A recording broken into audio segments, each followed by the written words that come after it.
भाजपा सरकार, आपने स्पेसिफिक बताइए ना, उनसे क्यों माफी मांगे? मैं बहुत स्पेसिफिक उनको बता गिरफ्तार रही कर हूँ लिया कि इसलिए, अगर हिरासत में प्रियंका लिया गांधी इसलिए। जी अगर जा रही हैं, अगर वहां पर उन किसानों के परिवारों से मिलने के लिए जा रही हैं, तो किस धारा के तहत, क्या वारंट था आपके पास, क्यों, क्या वजह थी जिसकी वजह से आपने गिरफ्तार किया है?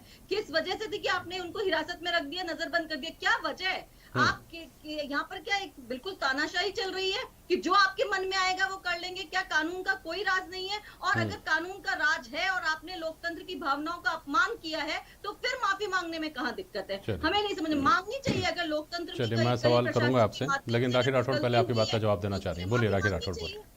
देखिए, जिस तरह से कांग्रेस ने अभी कहा कि वहां जाने क्यों नहीं दे दिया जा रहा है, तो मैं बताना चाहूंगी ज्योति जी को कि वहां लॉ एंड ऑर्डर की जो स्थिति है, वहां पे किसी भी राजनीतिक नेता को जाने के लिए मनाही है। लेकिन कोई भी किसान नेता, चाहे राकेश टिकैत जी उनसे मिले, भारतीय किसान यूनियन के नेता जो है उनसे जाकर के मिले, क्योंकि कांग्रेस का पृष्ठभूमि जो पुराना इतिहास रहा है, चाहे वो धारा 370 की बात हो, चाहे ट्रिपल तलाक की बात हो, चाहे मैं सिटीजन अमेंडमेंट एक्ट की बात करूं, हर बार लोगों को भड़काने का काम, वहां की लॉ एंड ऑर्डर की स्थिति को खराब करने का काम कांग्रेस ने हमेशा किया है। और होता क्या है, देखिए, आपने अपनी टीजर में भी कहा कि ये सिर्फ और सिर्फ अपनी राजनीतिक जमीन को तलाशने का काम कांग्रेस वहां पे कर रही है, क्योंकि जमीन खो चुकी है। इसके अलावा और कुछ भी वहां पर नहीं है। और जिस तरह से ये घटना हुई, दुखद घटना है, संवेदना हमारी पूरी तरह से जो भी वहां पर हुआ उसके लिए है। लेकिन सरकार की तरफ से एक रैपिड एक्शन लिया गया और आपने देखा किस तरह से उन्होंने एक न्यायिक जांच की वहां पर घोषणा करी है। 45 लाख का मुआवजा भी दिया गया, जिसके साथ ही सरकारी नौकरी की भी बात की जा रही है। तो इस तरह का एक्शन सरकार की तरफ से किया जा रहा है। अभी ज्योति जी कह रही थी कुचला गया, देखिए वीडियोस बहुत सारे आए, प्रियंका गांधी जी भी सिलेक्टिव है, जैसा आपने अभी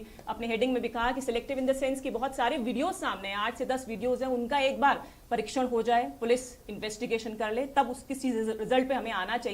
लेकिन निश्चित तौर पे जिस तरह से कांग्रेस हमेशा से अपनी जो जिस तरह राजनीतिक करती आई है, उसी क्रम में ये काम कर रहे हैं। और जेपी शर्मा जी, आप बताइए मुझे कि कल जो घरसाना के अंदर हुआ, श्रीगंगानगर के अंदर किसानों के ऊपर लाठीचार्ज हुई, वहां पर किसान कब तक कांग्रेस का खून नहीं खोला? आपकी ही सरकार की पुलिस थी जो कि किन किसानों को तंग कर रही है। एक किसान घरसाना के अंदर जो ये कह रहा है कि हमें सिंचाई के लिए पानी दे दो, एक किसान वो जो गंगानगर के अंदर ये कह रहा है कि हमारी धान को समर्थन मूल्य से खरीद लीजिए। ऐसी डिमांड के साथ में जब किसान सामने है, आप उन पर लाठीचार्ज करती हैं और कहती हैं कि यूपी में जो हुआ उसके लिए हमारी पूरी संवेदना है। तो सीधी सी बात है, सिलेक्टिव है।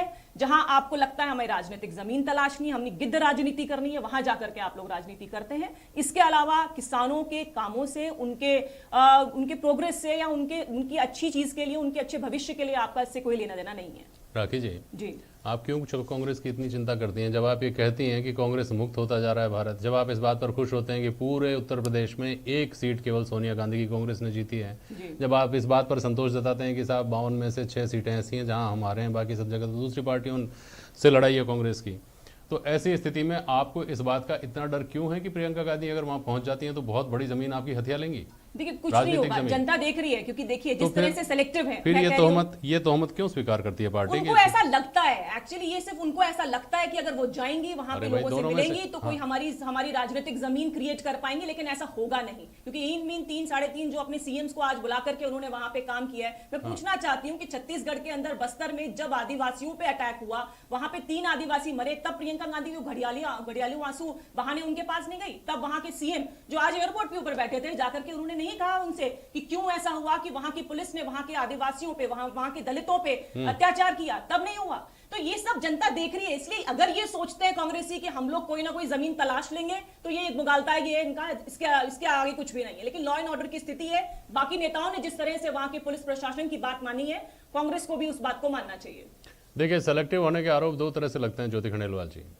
एक तो वो कि आप वहां क्यों नहीं गए, पालघर से लेकर और छत्तीसगढ़ का उदाहरण इन्होंने दिया कि वहां तक आप नहीं जाते, वहां आप जाते हैं जहां आपको लगता है कि आप भाजपा को घेर सकती हैं। पहले इसका जवाब तो ले लूं, फिर अगले पे आता हूं। ज्योति खंडेलवाल जी। जी नहीं, बिल्कुल नहीं। हम हर जगह पर जहां भी कोई घटना होती है उस जगह पर पहुंचते हैं। आपने देखा होगा अगर राजस्थान में भी अगर कुछ घटना हुई है, महिला के साथ जब घटना हुई थी और दलित महिला जब घटना, तब राहुल जी ने यहाँ पर भी उतना ही एक्शन लिया था। यहाँ पर भी मुख्यमंत्री जी को वही बात की थी, यहाँ पर भी आकर के वही कहा था। हमारे अंदर कोई दोगलापन नहीं। लेकिन मुझे खुशी की राखी जी ने खुद ने स्वीकार कर लिया कि चाहे हम धारा 370 की बात करें, चाहे सिटीजन अमेंडमेंट की बात करें, चाहे 3 तलाक की बात करें, ये काम तभी कर पाते जब विपक्ष की बात को पूरी दबा दे, या वहां की जनता की बात को इंटरनेट बंद करके पूरी तरीके से दबा दे, वहां की जो भावनाएं हैं, जो आक्रोश है, उसको निकलने ही नहीं दे, तो आप इसलिए मीडिया को वहां पर नहीं पहुंचे। आप तीनों, हाँ बिल्कुल भाजपा का इतिहास है ये, पूरे बिल्कुल ये तीनों मामले पिछले भी उठा करके देख लीजिए, जहां ना तो मीडिया पहुंच सका, ना इंटरनेट के माध्यम से लोग अपनी भावनाओं को बोल सके, और जहां सारे राजनीतिक दलों के नेताओं को आपने नजरबंद कर दिया, और आज भी आप वही काम कर रहे हैं। मुझे समझ नहीं आता, पहले तो आप काम ऐसे करते हैं जहां जनता आक्रोशित हो, जहां आज जिस तरह किसानों की मौत हुई है, वहां पर मैं क्या गलत कह रही हूँ मुझे बताइए, और क्या राजनीतिक बात यहाँ पर हो रही है? यहाँ पर सीधे सीधे बात हो रही है कि उस परिवार के साथ, उस किसान के परिवार के साथ मिले जा रहे हैं। मैं जेपी शर्मा जी आपसे ही पूछना चाहती हूँ, अगर इतनी बड़ी घटना किसानों के साथ हो गई है और फिर विपक्ष अगर अपनी आवाज को बुलंद नहीं करे, उस किसान के परिवार के साथ खड़ा नहीं हो, तो क्या आप सवाल नहीं उठाएंगे? क्या जनता सवाल नहीं उठाएगी? क्या कहेगी नहीं कि विपक्ष कहां बैठा हुआ है, विपक्ष क्यों चुप है, विपक्ष अपनी आवाज क्यों नहीं उठा रहा है? क्या नहीं कहेगी? और कांग्रेस पार्टी राष्ट्रीय पार्टी है, प्रमुख विपक्षी पार्टी है, अपनी आवाज को क्यों दबने देगी? वो जनता की आवाज को क्यों दबने देगी? लोकतंत्र में यही कह रहे थे, बीजेपी लोकतंत्र में विश्वास ही नहीं करती, विपक्ष की भूमिका को स्वीकार लोकतंत्र पे नहीं आता चाहती। हूँ, लोकतंत्र पे आता हूँ, एक सेकंड रुकिए, अवधेशा को दिया। राजनीतिक लिहाज से देखिए अगर इस पूरे मामले को, तो यूपी में, जैसा मैंने शुरू में सवाल किया कि यूपी में प्रियंका गांधी को पहले हाथरस वाले मामले में भी जाने से रोका गया था, अब इस मामले में